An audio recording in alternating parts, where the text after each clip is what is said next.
9월 19일 토요일 말씀 동무입니다. 오늘은 하나님의 애타는 마음이라는 제목으로 잠깐 말씀 보겠습니다.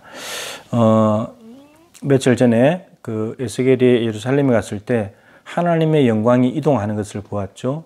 성전에 계시다가 성전 문지방으로 나와서 성전 문지방에서 나와서 성읍으로 들어가셨는데 이제 성읍에서 떠나서 22절 23절에 보면 성읍 가운데에서부터 올라가 성읍 동쪽 산에 머무르. 동쪽 산은 예수님께서 기도하셨던 감람산 거기로 보는데 이제 성전에 가득했던 하나님의 영광이 성전에서 나와서 성읍에 계시다가 성읍에서 나와가지고 동쪽 산에 머무르다가 이제 떠나버려요. 그러니까 예루살렘을 완전히 떠나는 거예요. 이건 이제 하나님의 영광이 떠난다는 것은 이제 여기는 하나님의 보호하심이 없는 거예요. 그래서 이방인들이 와서 짓밟고 무너뜨리는 거죠.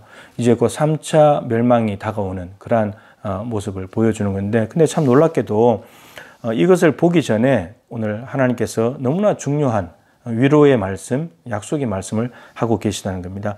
어제 말씀드린 대로 예루살렘에 남아있던 주민들이 포로로 잡혀간 사람들을 보면서 쟤들은 죄인이고 우리는 죄가 없어. 너희들 여기서 떠나 너희들 기업에서 상관없는 사람이야. 우리만 이 여호와의 기업 얻을 거야. 이렇게 생각을 했다는 거죠. 근데 하나님께서는 뭐라 그러시냐면 이렇게 말합니다. 16절에 너무 중요한 말씀인데, 그런즉 너는 말하기를 주 여호와의 말씀에 내가 비록 그들을 멀리 이방인 가운데로 쫓아내어 여러 나라에 흩었으나 그들이 도달한 나라들에서 내가 잠깐 그들에게 성소가 되리라. 예루살렘 주민들은 포로로 간 사람들을 다 밀어내면서 여호와의 기업은 우리 거야 이렇게 말하고 있는데, 근데 하나님은 지금 저들이 말하는 여호와의 기업에 있겠다는 것이 아니고 포로로 잡혀간 흩어져 버린, 하나님이 흩어버린 그 사람들에게 하나님이 찾아가시겠다고 말합니다. 저들이 흩어진 곳에서 내가 잠깐 그들에게 성소가 되어주겠다. 하나님을 만나는 자리, 하나님께서 저들을 만나 주시겠다고 약속하십니다. 잠깐 70년이죠 사실은. 70년 동안 바벨론에서 만나 주시겠다고 약속을 하고 계십니다. 그러니까 예레미야 29장이 예레미야가 포로민들에게 보내는 편지잖아요. 근데 편지의 내용이 뭐냐면 너희들 거기서 하나님을 찾아라. 하나님을 구하라. 그러면 하나님을 만날 수 있다. 이스라엘 백성들은 지금 포로로 잡혀왔기 때문에 하나님 우리를 버렸어. 우리 하나님 못 만나 이러고 있고, 예루살렘에 남아있는 사람들은 우리만 하나님 만나. 우리는 의인이야. 우린 죄 없어. 이렇게 말하고 있는데 정작 하나님은 뭐라 그러시냐면 나 바벨론 땅에서 너희들을 날 찾아. 날 구해. 그럼 내가 너희들 만날 거야. 그 성소가 되어 주시겠다는 말과 동일한 말씀이죠. 근데 정말 그곳을 성소로 삼아서 살아갔던 사람들이 바로 다니엘, 에스더 이런 사람들이잖아요. 가능하다는 말이잖아요. 그리고 성소가 되어 주실 뿐만 아니고 그들을 포로에서 돌아오게 하시겠답니다. 돌아오게 하시는데, 돌아오게 와서 새로운 이스라엘을 만드시는데, 새로운 이스라엘 만드는 그루터기, 이 거룩한 씨앗들이 누구냐면 예루살렘에 포로로 잡혀가지 않고 남아가지고 우리는 의인, 쟤들은 죄인, 우리는 괜찮은 사람, 나쁜 고기, 우리는 좋은 고기 이렇게 생각했던 사람들이 아니고 포로로 갔다가 돌아온 사람들을 통해서 새로운 이스라엘을 만드시겠답니다. 그들에게 하나님께서 예루살렘 성과 이 가나안 땅을 다시 주시겠다고 약속하고 계십니다. 그리고 뿐만 아니고 그들이 내 백성이고 내가 그들의 하나님이다. 언약을 새롭게 맺으시고 갱신하시는 하나님의 약속이 오늘 말씀에 포함되어 있습니다. 포로로 갔던 자들이 남은 자들입니다. 하나님의 은혜로 남은 자들. 버림받은 것 같지만 새롭게 하시는.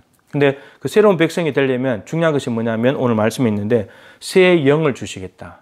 그리고 부드러운 마음을 가지고 새 영의 능력으로 하나님의 규례와 말씀을 실행할 수 있도록 도와주시겠다고 말씀하십니다. 이거는 예레미야도 약속했던 것 똑같은 31장에 똑같은 말씀이고 에스겔 36장에도 나오는 그런 말씀이죠.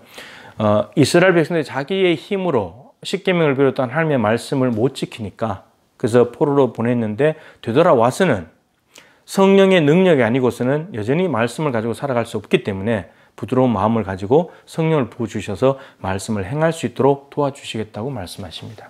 여러분, 코로나가 시작되면서 말씀드렸잖아요. 예배당에 오지 못합니다. 바벨론 포로도 마찬가지죠. 예배당에 예루살렘 성전에 못 와요. 근데 하나님이 직접 찾아오셔서 하나님이 저들 편에 서주시면서 만남이 가능하다는 거예요. 예배당에 못 오지만 여러분들이 있는 가정에서 영상으로 예배할 때 삶의 자리에서 하나님이 찾아오신대요. 성소가 되신대요. 여러분들 성소를 만들어야 합니다. 하나님을 만나는 자리, 하나님을 찾고자 하나님을 간절히 구하는 자리가 성소가 되는 거예요. 70년 동안 또 가능합니다. 근데 코로나 몇 년 갈지 모르지만 가능하지 않겠습니까?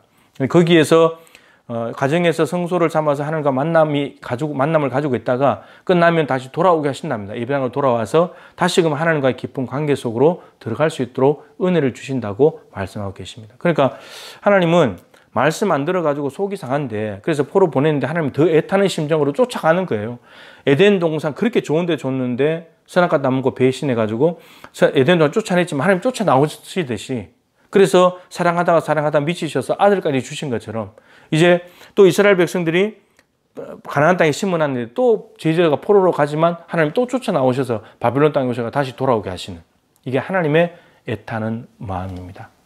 이제 우리가 예배당뿐만 아니고 삶의 자리도 성소로 만들어야 되겠고, 그곳을 하나님과 만나는 자리로 만들어서 하나님을 더 마음 아프게 해드리는 존재가 아니라 하나님을 기쁘시게 할 수 있는 성령의 능력으로 말씀을 순종하여서 말씀의 열매로 하나님께 보답하는 하나님의 백성이 되어야 하겠습니다.